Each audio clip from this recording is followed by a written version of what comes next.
Eccomi, sono appena arrivato a Londra dalla Waterloo Station, mi sono fatto una bella passeggiata lungo il Tamigi sulla South Bank. Questa è The Queen's Walk, la passeggiata della regina.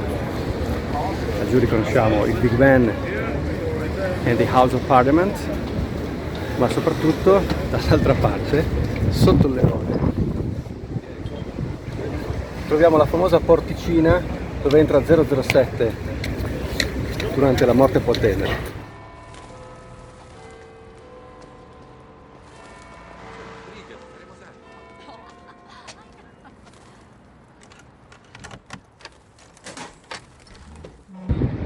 Ecco, la ripresa è stata fatta da questo punto, la telecamera poi si abbassa per inquadrare la vicina col lunghetto. Mentre dall'altra parte del ponte c'è il lampione dove George Lazenby scattò le sue prime foto promozionali come James Bond. Temo che il lampione in questione sia in qualche modo esploso.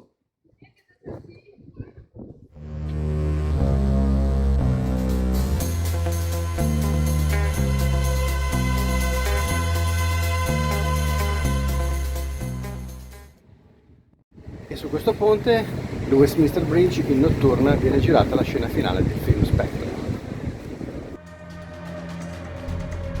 Ma ne parleremo nel dettaglio in un'apposita puntata dedicata alla Londra dei film con Daniel Craig.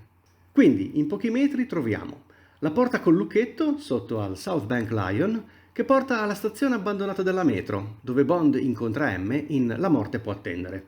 Esattamente dalla parte opposta rispetto al Westminster Bridge c'è il lampione, dove scattarono le prime foto promozionali di Lazenby come nuovo 007 col Big Ben sullo sfondo. E infine, sul medesimo ponte, avviene la scena finale di Spectre, dove si conclude l'inseguimento notturno.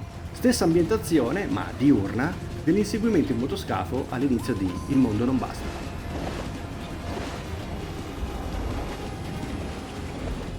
Tornando a La morte può attendere, ci spostiamo davanti a Buckingham Palace.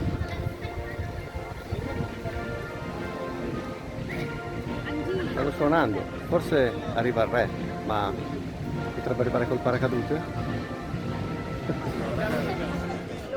Ormai credo proprio che non verrà. Sta arrivando ed è in orario.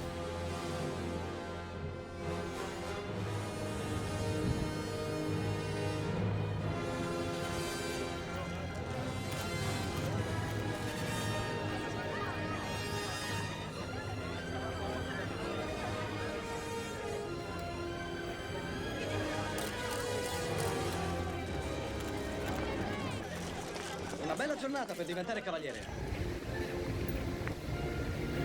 Vediamo se tra la folla c'è 007.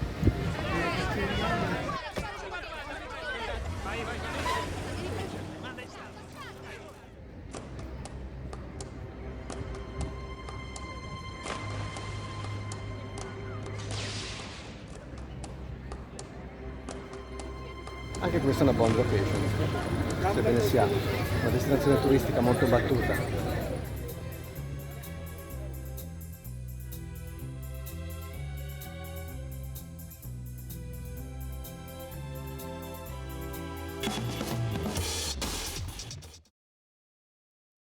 Siamo al numero 104 di Pall Mall, quello è Raffle Club, vale a dire il Blades Club durante La morte può attendere, Die Another Day, dove Bond sfida a colpi di spada il cattivo Gustav Grace.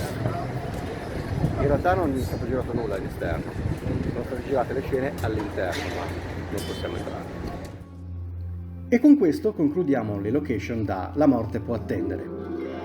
Passando al precedente film Il mondo non basta, come abbiamo visto all'inizio di questa puntata, nella sequenza iniziale assistiamo a uno spettacolare inseguimento tra motoscafi sulle acque del Tamigi, che parte dalla sede del servizio segreto fino a pochi metri dal meridiano zero di Greenwich, dove mi trovo in questo momento.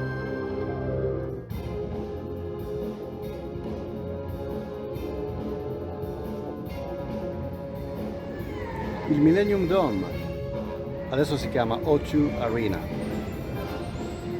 Non vedo mongolfiere, quindi penso che riuscirò a scalarlo in sicurezza.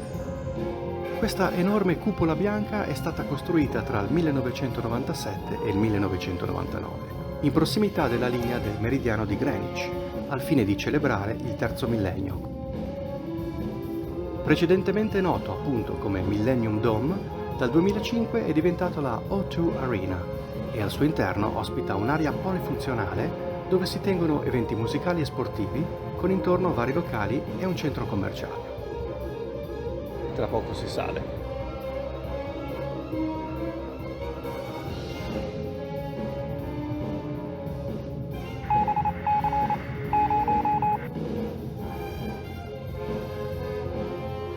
A few moments later. Eccomi in cima sul tetto del Millennium Dome. Ora O2 Arena. Le dimensioni di questa tensostruttura hanno un significato. Abbiamo 12 piloni gialli che rappresentano i 12 mesi, ma anche le ore nel quadrante dell'orologio. Il diametro è di 365 metri come il numero di giorni in un anno standard e l'altezza è di 52 metri come il numero di settimane. Ok, bisogna fare attenzione a non scivolare, sennò potrei farmi male alla spalla e averci questo problema per tutta la mia prossima missione.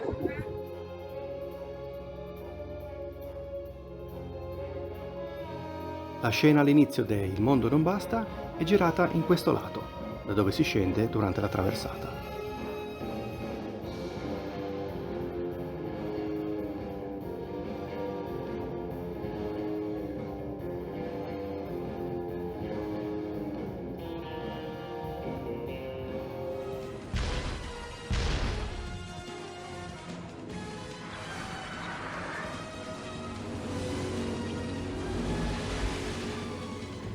È veramente impressionante, c'è un fantastico panorama a 360 gradi su tutta Londra.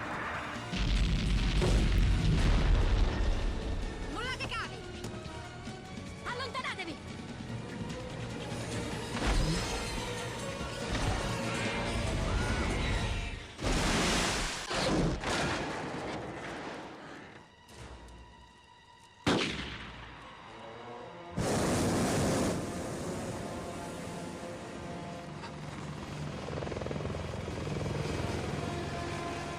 Ascoltami! È finita, non puoi scappare! Io posso proteggerti! Mi capisci? Posso proteggerti! Non da lui, non puoi! No!